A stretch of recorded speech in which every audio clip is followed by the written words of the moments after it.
One of the things that is important about think tanks to remember is that we're not an inherent part of democracy, right? So we're sort of the non-essential bit. And when you're aware of that, it creates obviously funding challenges, but I think it also creates the conditions for you to really push yourself and to excel, and to really try to find that added value, because it becomes an existential question about your existence, but also what you're bringing to the table.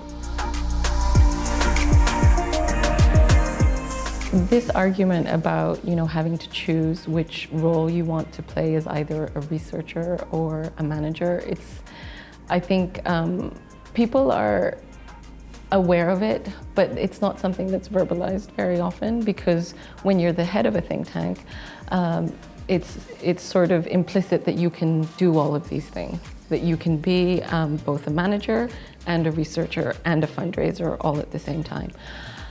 But I think the reality is that each of these individual silos require a lot of time investment, right? So if you want to be a good researcher, you have to dedicate the time to it. If you want to be a good manager and leader, you have to dedicate the time to it. And it's the same thing in fundraising. So ultimately, I think you have to choose between those different hats.